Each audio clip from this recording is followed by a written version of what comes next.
Vamos que vamos. Foi. Foi. Bom dia então, pessoal. Essa aqui é a nossa primeira reunião 2024 do Clube de Programação. Espero que todos estejam bem. E essa aqui é mais uma conversa para a gente desmistificar um pouquinho o que está acontecendo, o que a gente vai fazer, de que forma a gente vai fazer.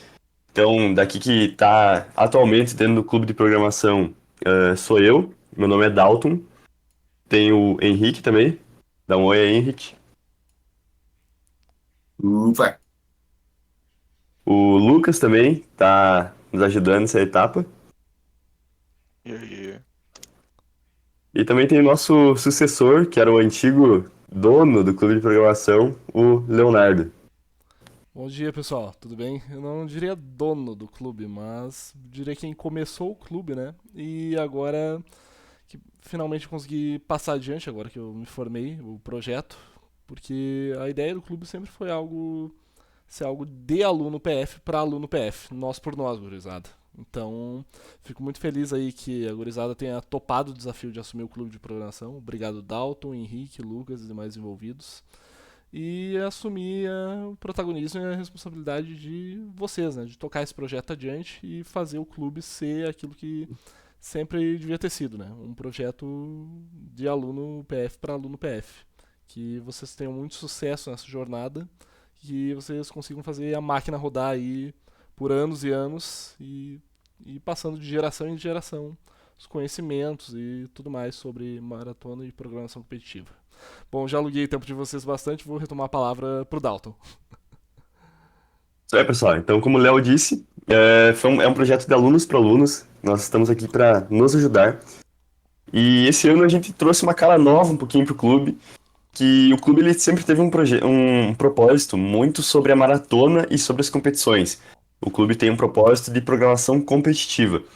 Só que a gente sabe que não é todo mundo que se interessa exatamente por programação competitiva ou por competir. Às vezes a pessoa tem medo ou não gosta de competição.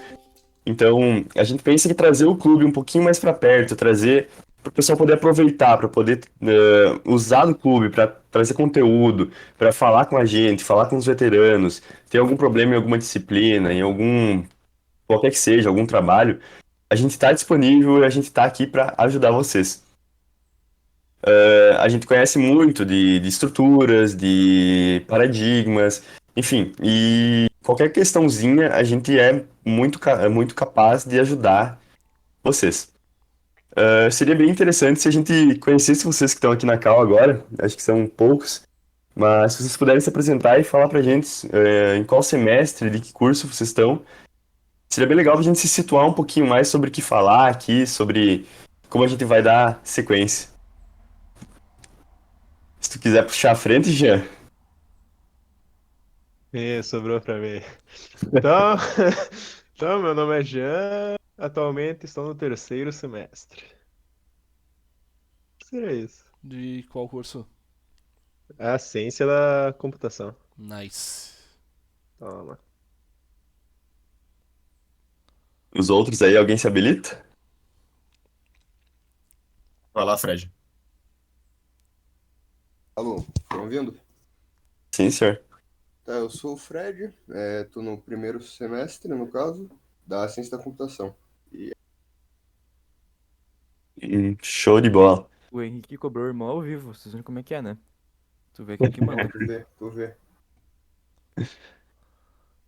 O Fábio ou o Macatonaldo estão aí também? Bom dia, aqui é o Fábio. Isso. Tá no primeiro semestre, né, Fábio? Isso, estou no primeiro semestre, sim. De Aí, ciência da computação, né? exatamente. Sim. Só o Macatonaldo não se apresentou ainda. Não me conhece, né, cara? Eu sou Miguel, eu tô no quinto semestre da computação. Ah, é o Miguel. Show. Beleza, então, pessoal. Apresentados. Então temos alunos aqui do quinto, terceiro e primeiro semestre. Então, como E vocês... temos até a gente formada já. Mas hoje eu tô só como espectador, eu quero ver aí como vão ser ministrados os treinos de agora em diante. Não vou mais interferir tanto quanto era no passado, mas vou ficar aí pra dar apoio, né, pra dar suporte pra vocês.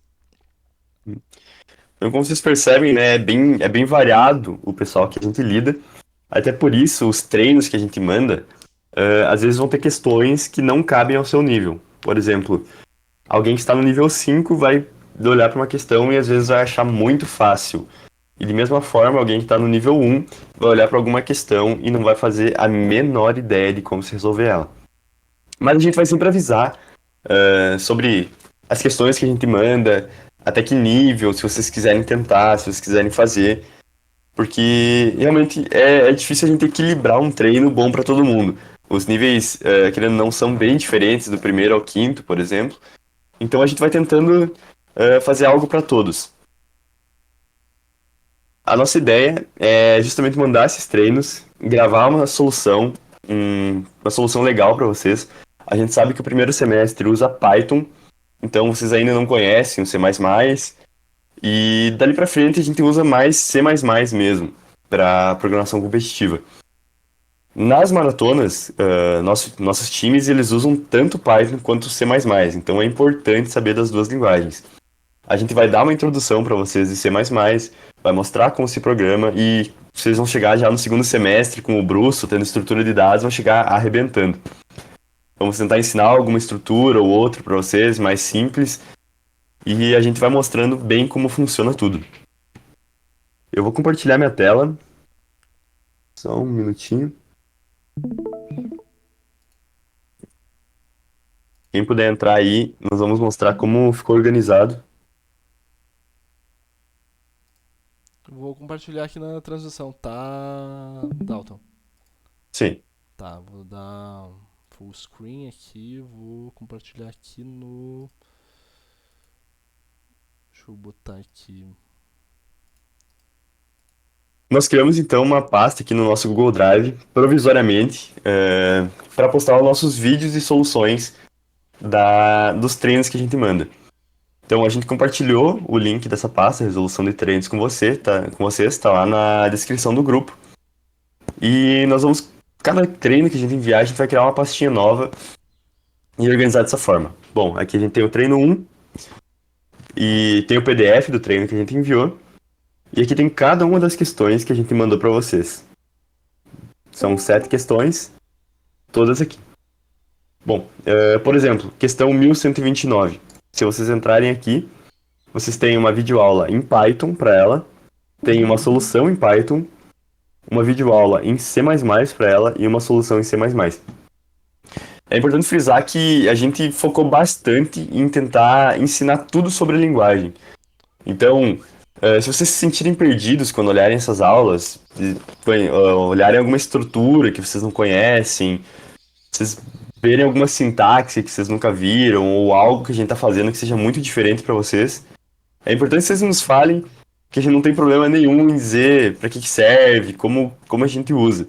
A gente tentou fazer soluções simples, não usar nada muito extraordinário para resolver. Então, perceba que são soluções bem pequenas e que passam com um tempo muito bom no Bcrowd.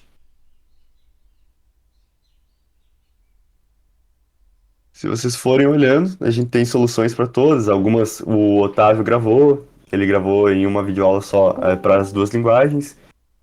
Algumas eu gravei. Por exemplo, essa questão 1583 é uma questão de grafos. E como grafo é algo que se aprende já no terceiro nível da computação, a gente pensou que não é tão necessário assim a gente postar para Python. Mas se vocês quiserem aprender, sintam-se à vontade, nós vamos ajudar vocês sempre. E também algumas questões o Henrique gravou. De antemão, a gente vai estar, o Lucas vai estar gravando alguma questão também, o Gui Taglietti. E vamos postar para vocês e mandar esses links. Em breve a gente vai começar a postar conteúdos no canal. A gente não sabe ainda se no canal do clube exatamente, mas nós vamos disponibilizar para vocês. E vamos mandando alguns tutoriais, algumas coisas. Introduzir vocês ao C++, que é uma linguagem perfeita para todo esse aspecto. E por aí vai. Dalton, acho que pode postar no canal do clube, sim. Eu vou só dar outra tela aqui. Então, o canal do clube fica à disposição de vocês, assim como todas as demais mídias do clube. Já passei os logins, as demais informações. Precisando, fico novamente à disposição na dúvida de qualquer coisa. E acho que sim, seria uma excelente ideia postar todos esses conteúdos aí no canal do clube. Inclusive essa reunião está sendo gravada, né, e vai ser postada no canal do clube. Então, se tiverem qualquer sugestão, qualquer coisa para comentar, fiquem bem à vontade.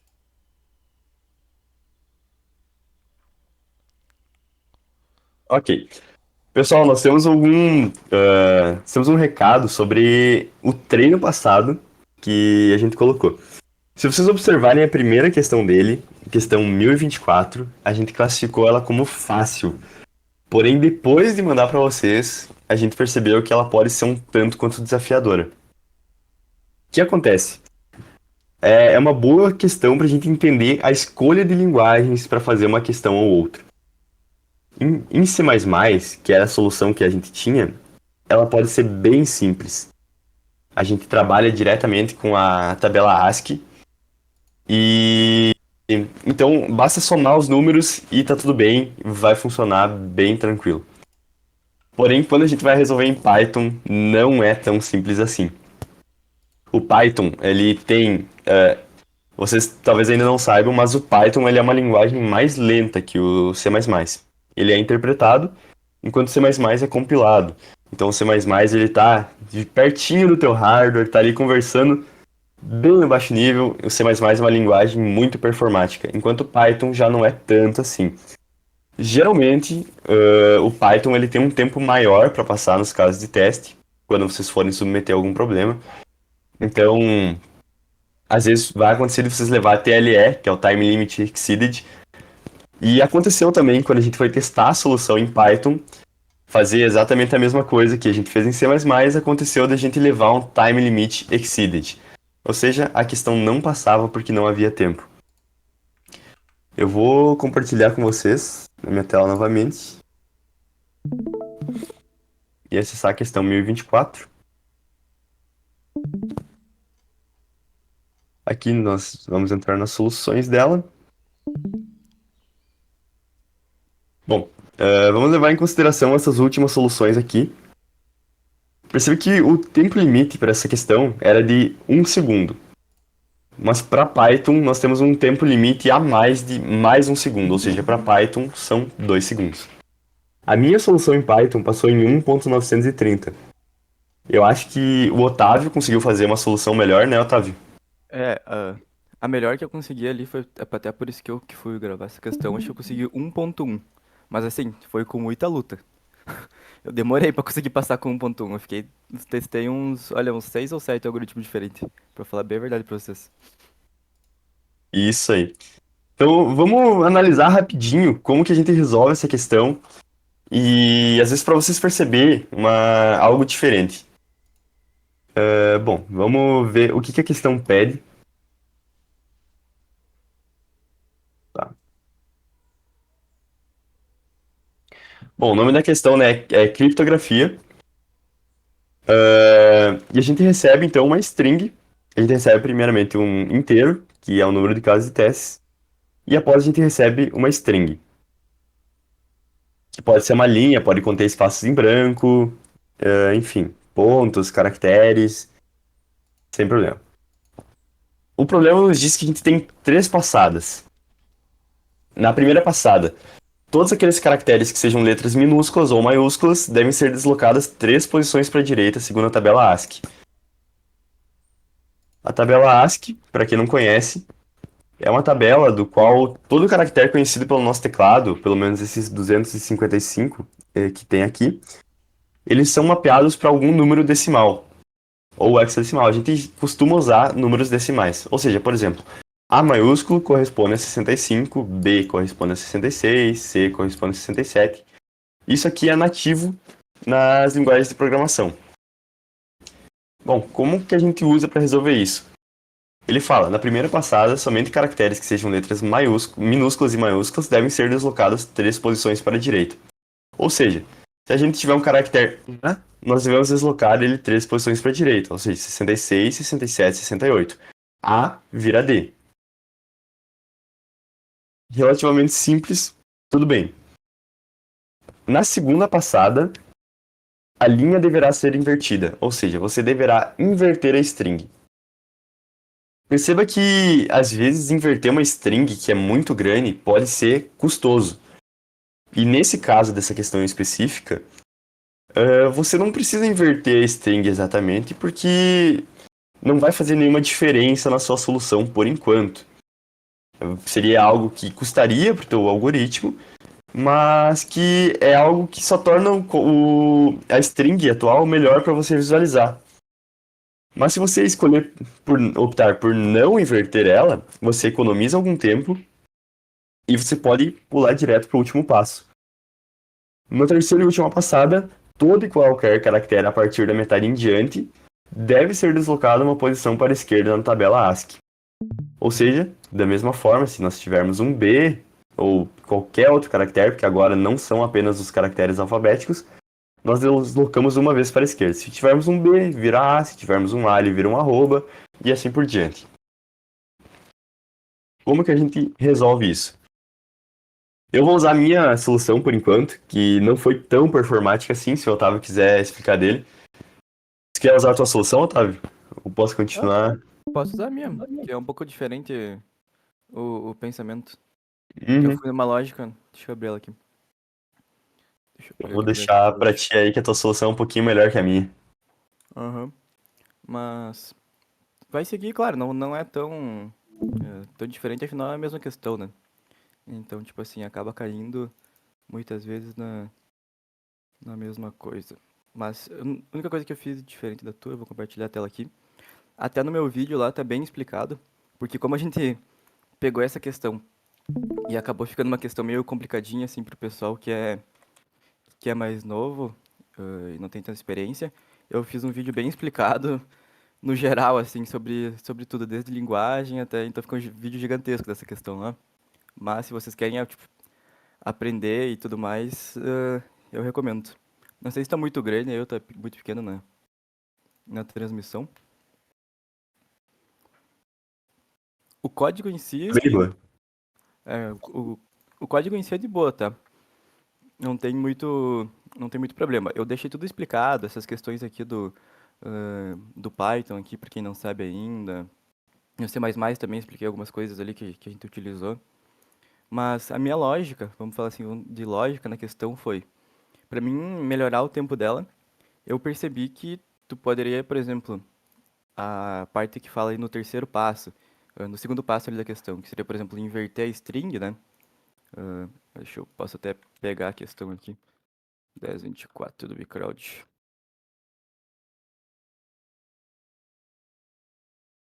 A questão 1024 aqui. Então ela mostra que, por exemplo, ali no segundo passo, ela pede para mim inverter a string. Só que eu não preciso fazer isso, digamos assim, só no último passo que pede aqui. Eu posso fazer isso antes. Então, por exemplo, eu peguei aqui e a primeira coisa que eu fiz foi já dar input no valor e inverter ele. Se vocês fizerem isso no papel, por exemplo, ou fizerem isso num bloco de notas, que é o que eu recomendo fazer muitas vezes nas questões, tu acaba pegando a entrada e mexe nela, e escreve na mão, escreve no bloco de notas para te testar se vai dar certo o que tu tá pensando, tu vai chegar nessa mesma resolução, tá? Então eu percebi que eu poderia já inverter a minha string, então eu já inverti ela de começo. Eu posso pegar o meio dela aqui, isso aqui é basicamente para mim pegar o tamanho da minha string P e dividir por 2 para pegar o tamanho da metade dela. Aqui eu utilizei aqui os colchetes aqui e tudo mais do Python, que é possível para mim pegar substrings, né? Então eu dividi ela em duas metades. É um pouco diferente ali do que o Dalton fez, o Dalton iterou sobre as metades também, não muda nada. Isso aqui eu acho que é mais uma questão de facilitar e quem tá fazendo. E daí aqui eu usei dois for. Eles não são dois fors um dentro do outro, né? Então isso que é importante dar uma olhada.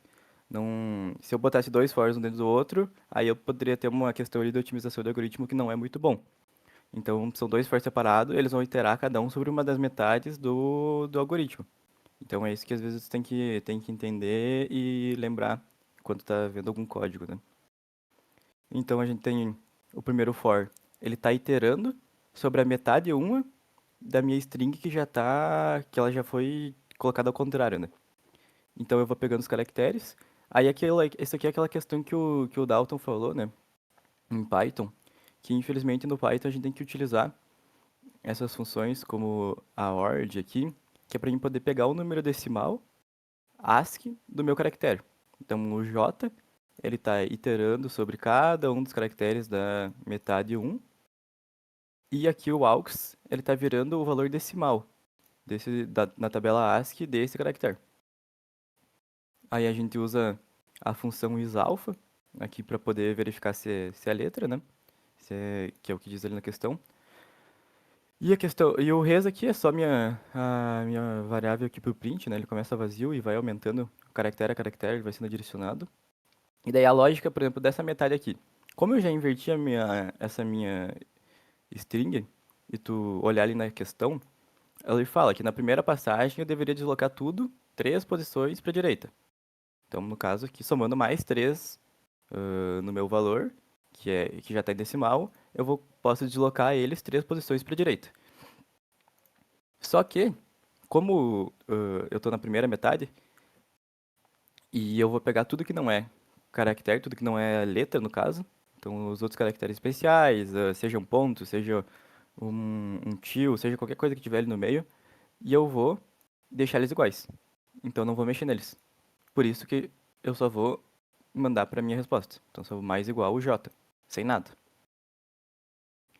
Já no segundo for, que está sobre a metade 2, eu vou fazer a mesma comparação, vendo se ele é letra aqui, pegando o valor da tabela ASCII dele aqui no AUX. Isso aqui é só para facilitar, né, as operações aqui. Não, eu poderia colocar isso aqui dentro, né, bem tranquilo. Então, a resposta vai ser, se ela for uma letra, no caso, a resposta vai ser mais igual ao AUX mais 2. Por quê? Porque eu estou iterando sobre a segunda metade já. E a string já está invertida. Então, é como se eu aumentasse 3 e voltasse 1, que é o que a questão pede. Só que aqui, para mim não perder tempo, eu já pego e já coloco mais 2 direto, entendeu? Então, eu já itero sabendo que é mais 2, em vez de colocar mais 3 e voltar tudo 1. Então, eu ganho muito tempo fazendo isso, né? E se ela não for uma letra, ela só vai voltar 1 para a esquerda. Que é o que também fala ali, tá descrito ali, bem certinho ali na questão, sabe? Então, se tu for ver aqui, em questão de código, não tem nenhuma dificuldade. Eu tentei deixar bem tranquilo, sabe? Até ali na minha resolução eu explico, tipo, tintim por tintim aqui da questão. O diferencial mesmo tá na lógica que foi usada, sabe? É isso que fez conseguir baixar um tempo, que é um pouquinho da lógica de programação. E com certeza tem lógicas muito melhores para essa questão. Isso eu posso dizer de certeza, porque teve gente lá que passou em Python com 0.6, que estou ali no ranking. Então, tipo, tem coisas melhores. Talvez, claro, eles podem ter usado outra função, ter usado alguma outra coisa que a gente até desconheça, pode ser também.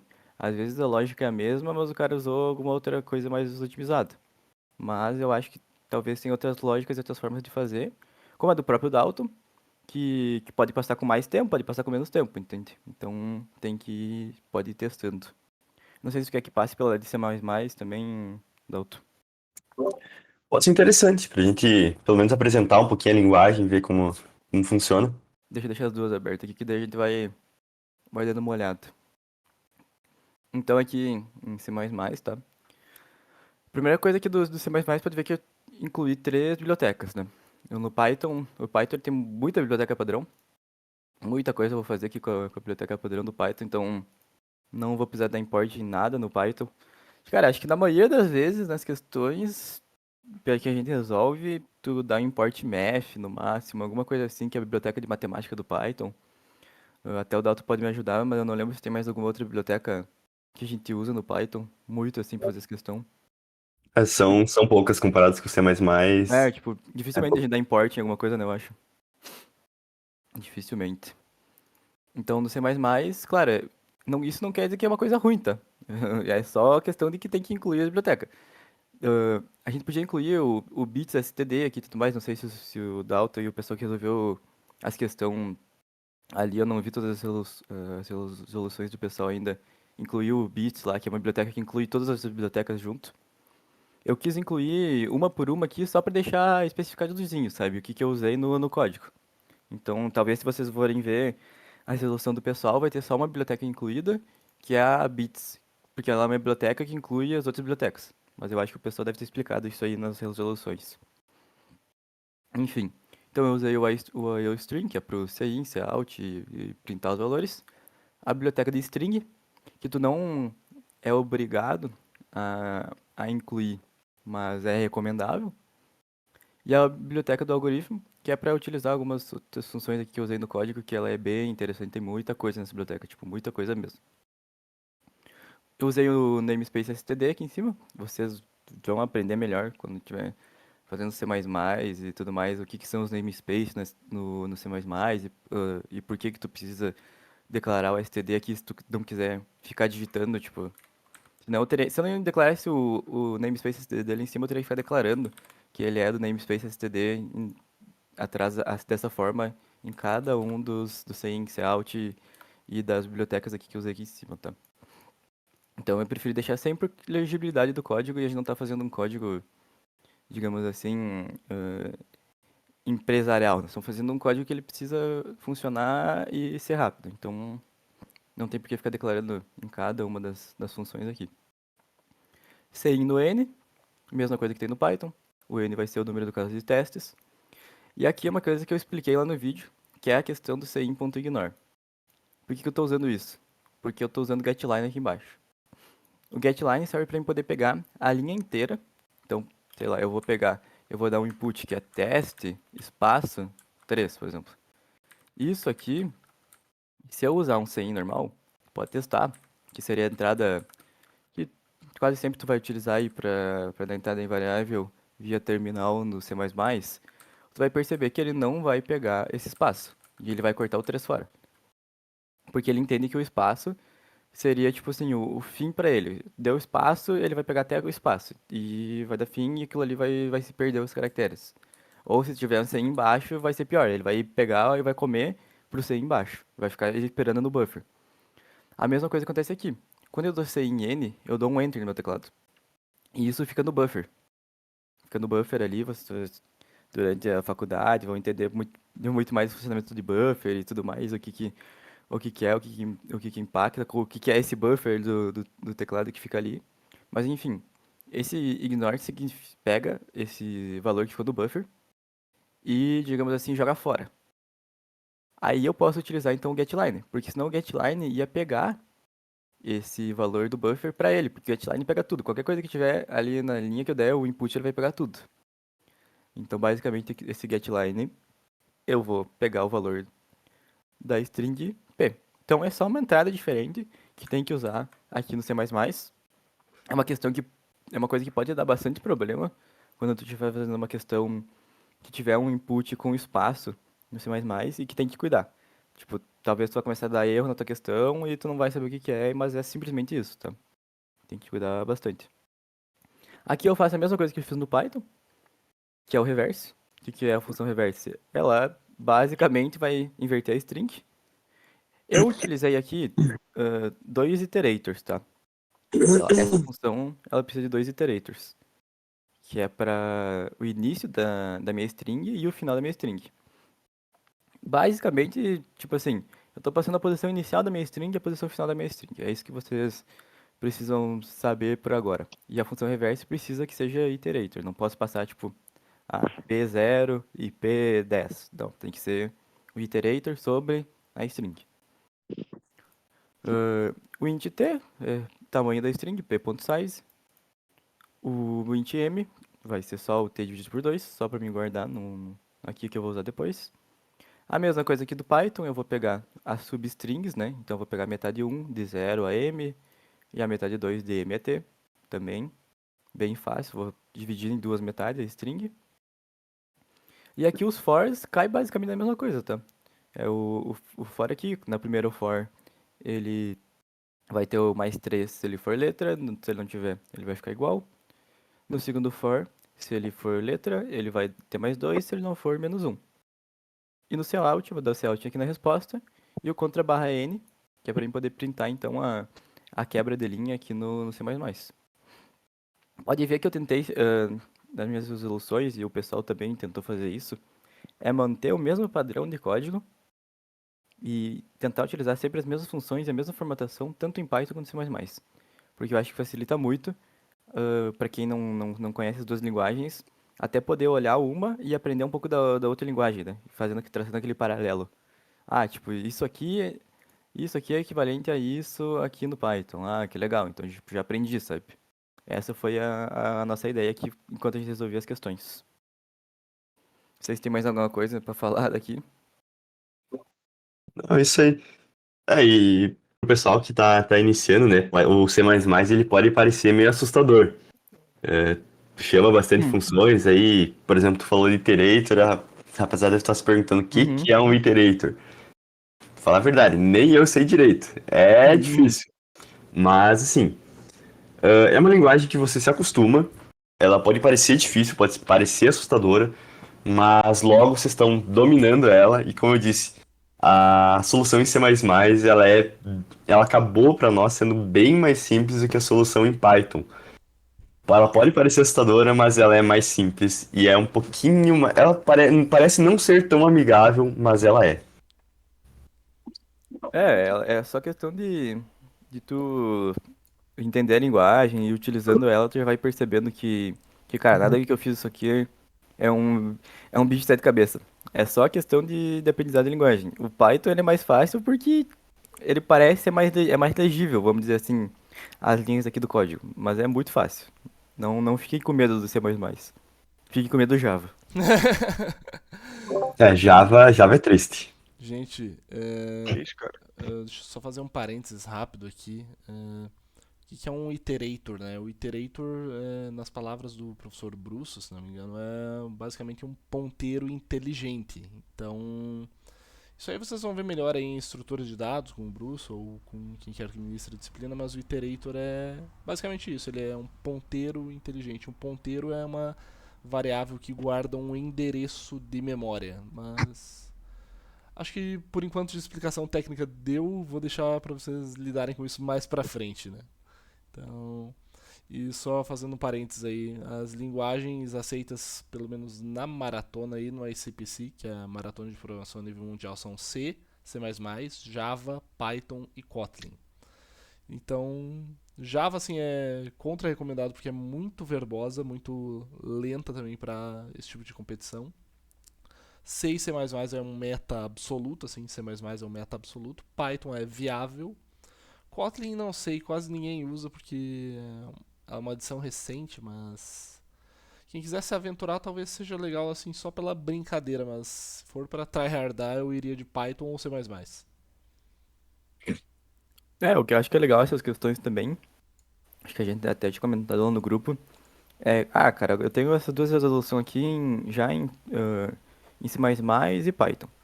Aí, cara, tipo, por algum motivo eu tenho que aprender uma linguagem nova, ãh, ou eu quero aprender, ou eu tenho que aprender, né?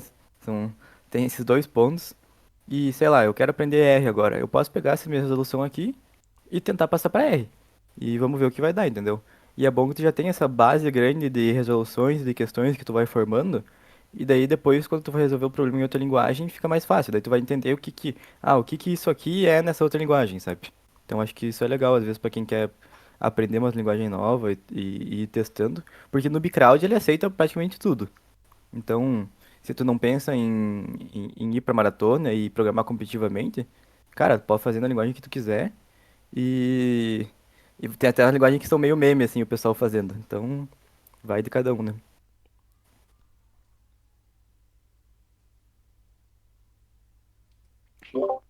Isso aí. Henrique quer dar sequência com a tua questão?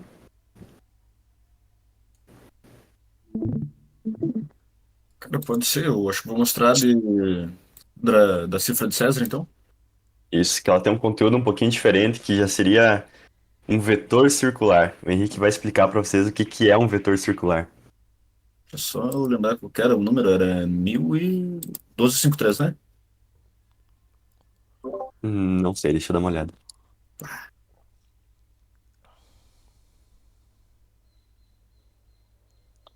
Bom, vou abrindo aqui o Bitcoin e olhando as submissões que ficam mais fácil. Eu acho que é 1253, sim. Tu fez a 1253 e a 11, 1089. 11,29, 11,29.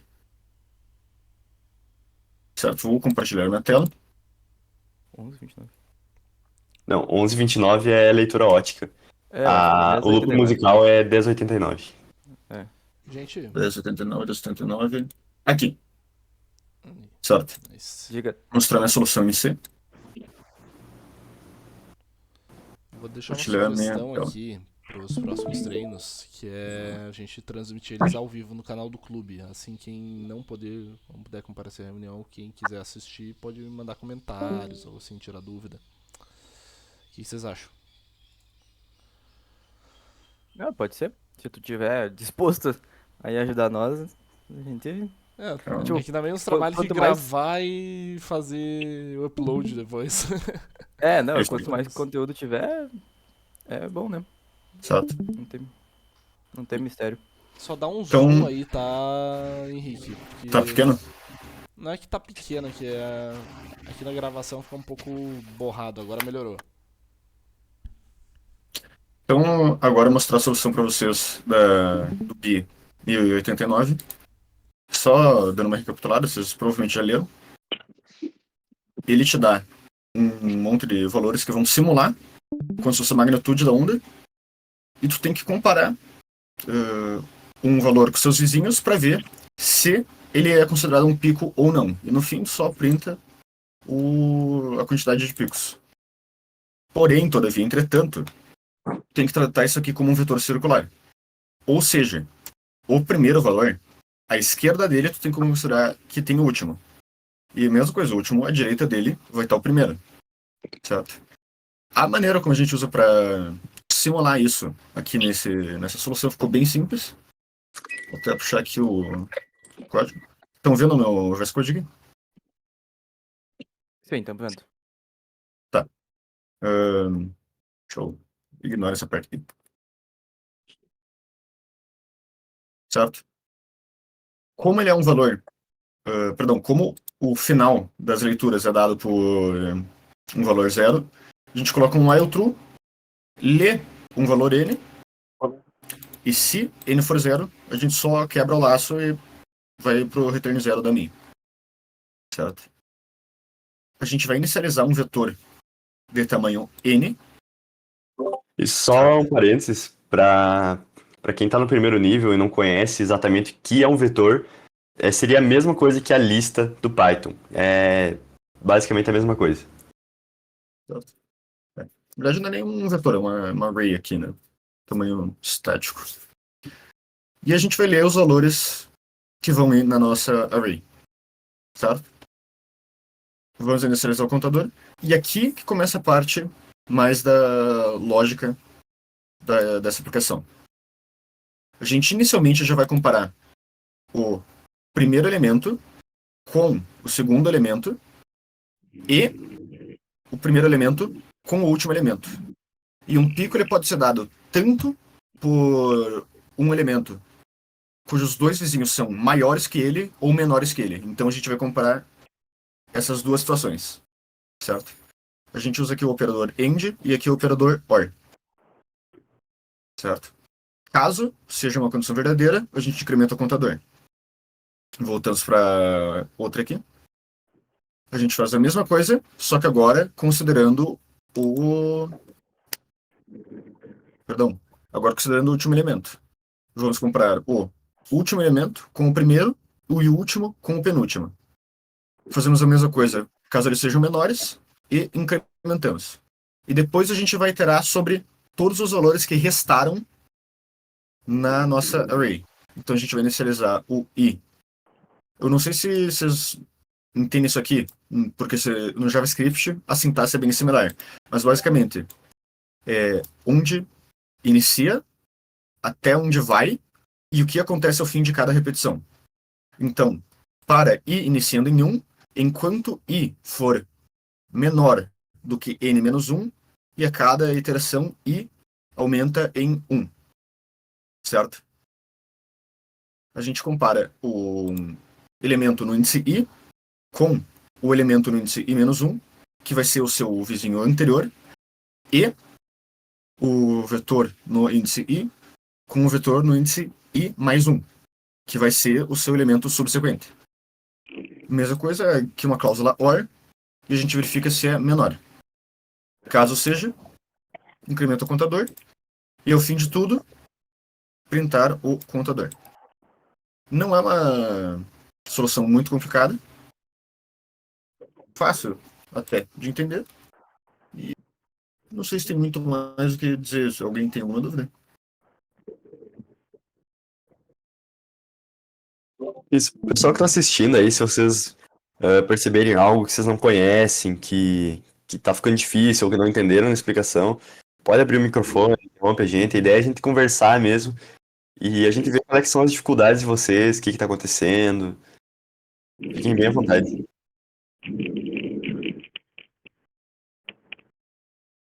Tipo, eu acho que a única uma das coisas de diferente ali que tinha no código ali do Henrique era aquela questão ali da formatação de como é feito os operadores AND e OR ali no C++.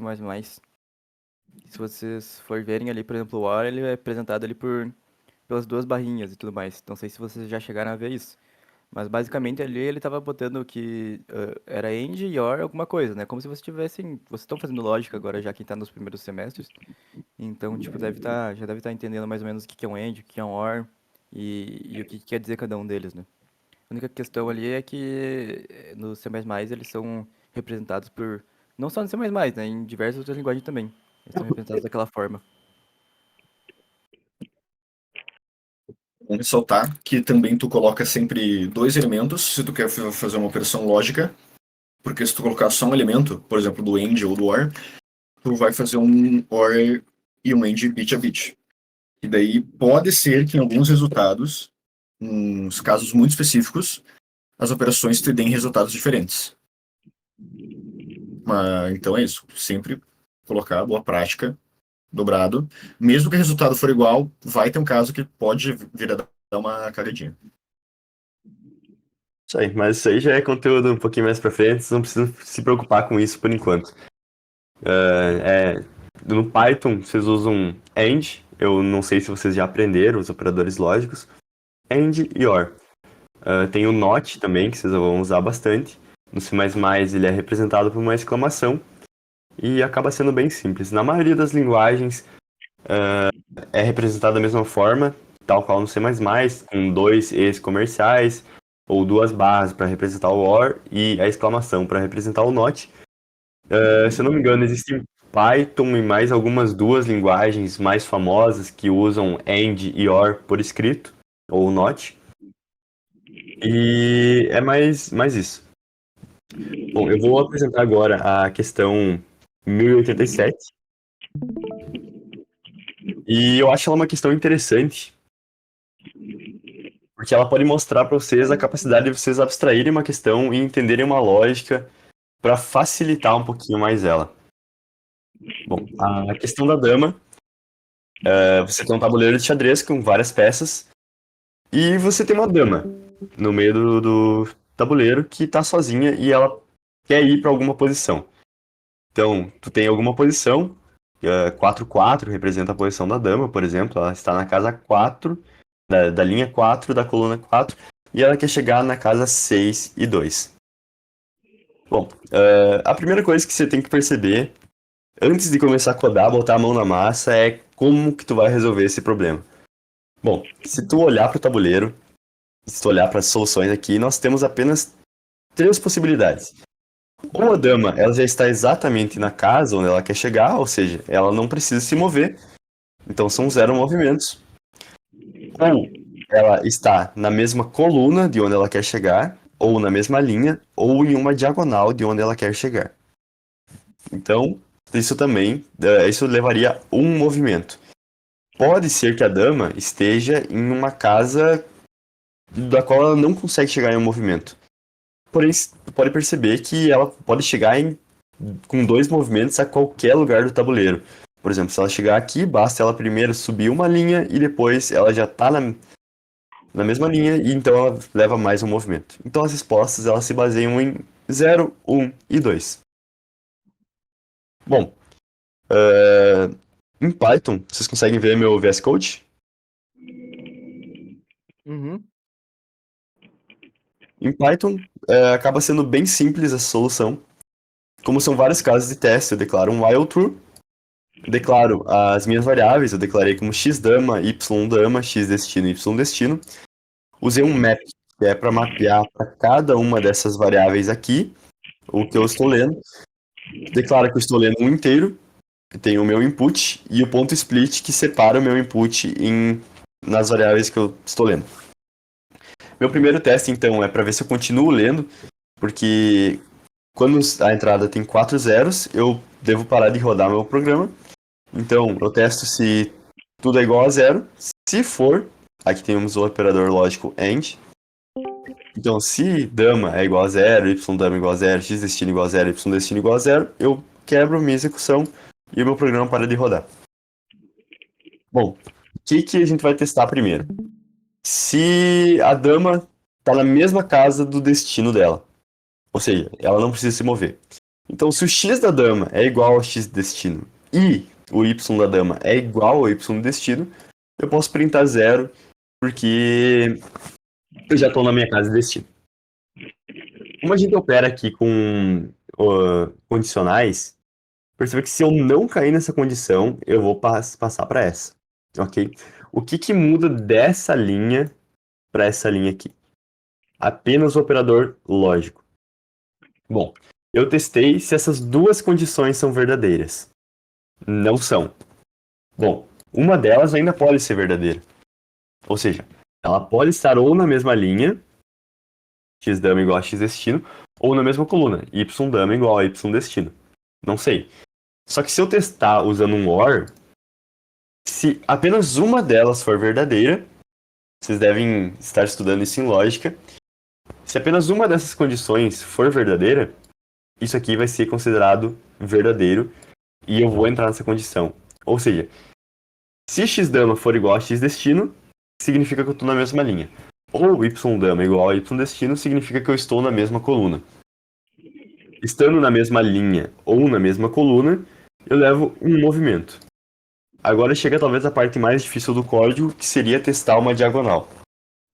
Eu lembro que quando eu estava no primeiro semestre, eu faria loucuras para testar essa diagonal, tentar somar, ver o tamanho do tabuleiro, etc e tal.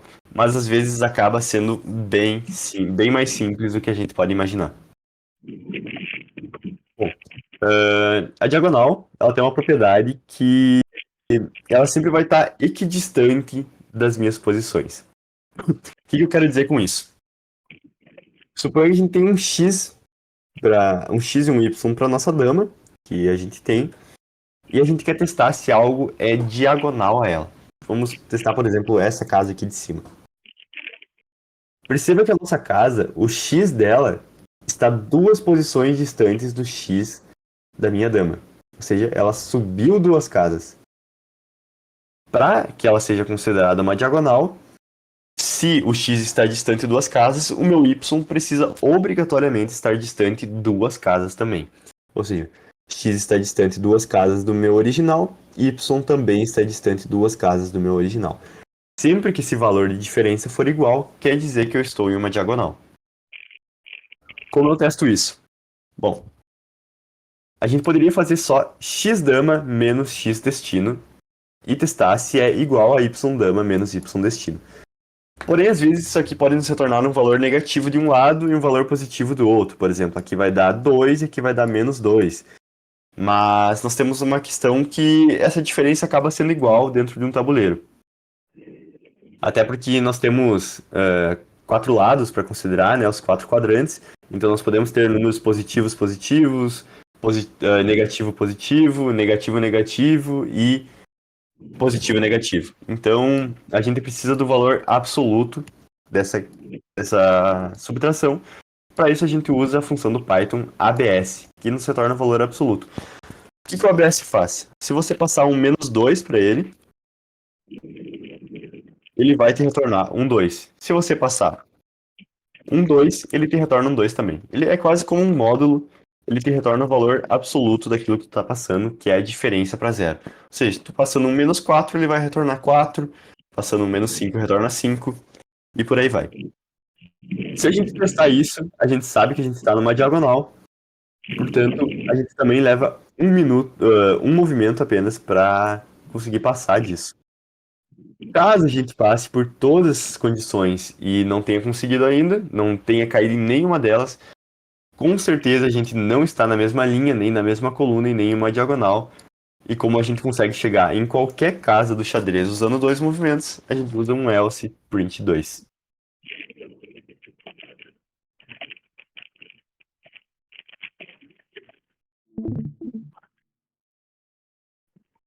Hã, Só um fato agora, né? Eu fui olhar essa questão como eu resolvi essa questão que o Dalton fez. E eu já tinha resolvido ela lá em 2022. E, cara, tipo, ali onde a resolução é praticamente a mesma, né? Porque acho que essa é a maneira mais fácil de resolver essa questão, né? Usando ABS e tudo mais. Mas eu fui olhar lá, Dalton, e na minha resolução eu não tinha usado nem o if, sabe? Eu usei if pra tudo.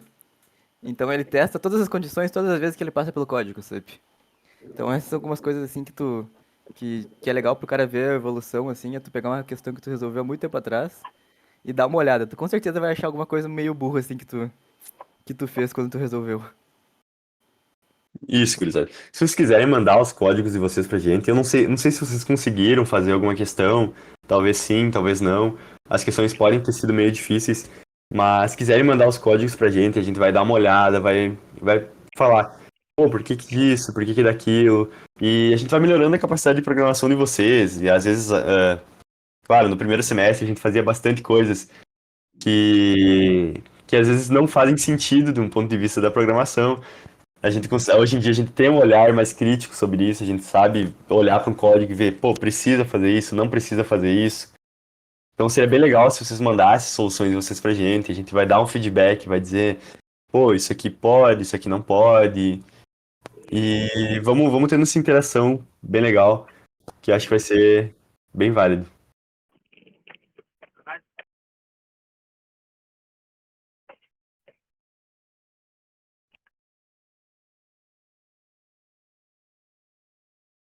Bom, pessoal, das questões que a gente passou para vocês, os conteúdos mais diferentes que a gente tinha, então, era justamente sobre a tabela ASCII, iteração sobre string, que eu acho que era o conteúdo mais difícil que a gente possuía ali. O Henrique também nos apresentou a questão do loop musical, que é uma questão que ela pode ser considerada difícil, a depender do nível que vocês estão.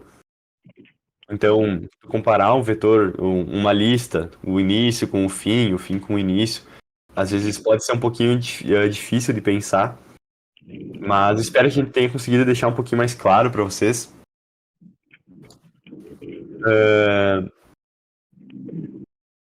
Nós temos também a questão da dama, que eu acabei de falar, que ela acaba sendo uma questão quase que matemática.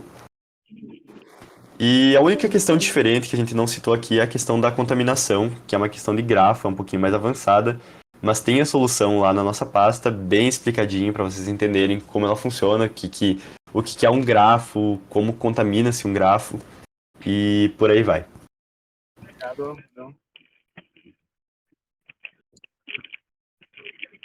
Bom, pessoal, por hoje eu acho que da nossa parte seria isso.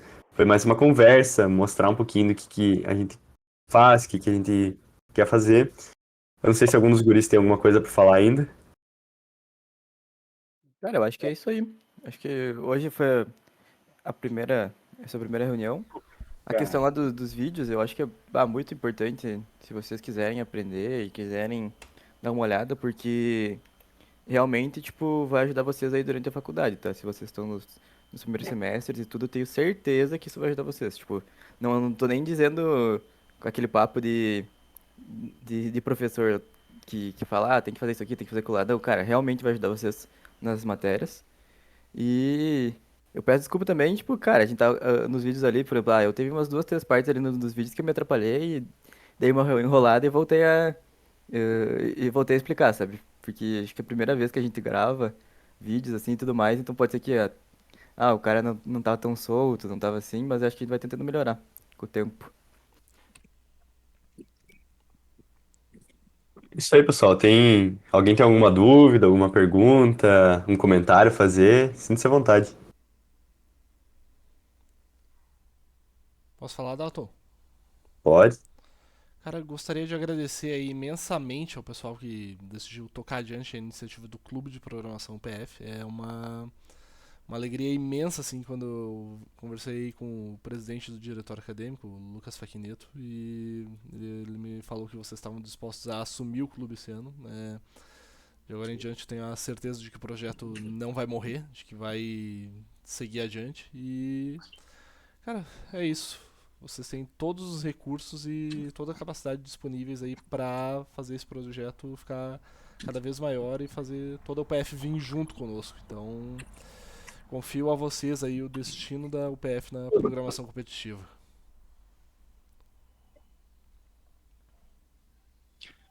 Isso aí então, pessoal. A gente vai estar sempre disposto a ajudar. Qualquer dúvida que vocês tiverem. Eu acho que chame a gente no Whats, que é um pouquinho mais fácil da gente ver. A gente acaba tendo uma rotina bem corrida, tanto eu quanto o Otávio, o Henrique. Então, se vocês chamarem a gente no Whats, a gente vai ver um pouquinho antes, vai poder responder. Podem mandar, não se acanhem. Quiserem mandar os códigos, vocês estão com problema num código, tá dando erro no Bcrowd, tá dando wrong answer, TLE. Mandem pra gente, enviem, não se acanhem. Se vocês tiverem dificuldade para resolver algum treino, perguntem, mandem. Nós estamos aqui para ajudar, então é uma questão bem tranquila. Vocês podem se sentir muito à vontade com a gente. E seria isso por hoje. Eu agradeço muito imensamente a quem participou. Muito obrigado. Acho que vamos ficando por aqui, né? Se alguém tiver algum comentário ainda. Só perguntar. Online aqui.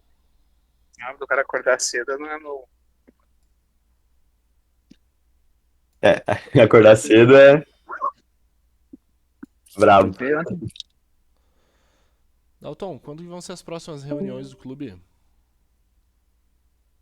Não sei dizer ainda, a gente vai vendo conforme a necessidade do pessoal aparecer, né? Que às vezes a gente fazer semanalmente pode ser meio massivo, vai ficando meio. A gurizada perde o interesse em participar, até porque acordar sábado de manhã é meio pancada, né? É. Então, se a gente fizer, talvez a cada 15 dias, vamos vendo conforme surge a necessidade do pessoal, conforme o pessoal quer participar, a gente vai fazendo, então é mais ou menos isso. Beleza. Feito por hoje, rapaziada. Valeu, guys. Valeu. Aí, valeu. Valeu, Feito. pessoal. Então, valeu. Vamos Tchau, que tchau. vamos, PF. Tchau, tchau. Valeu.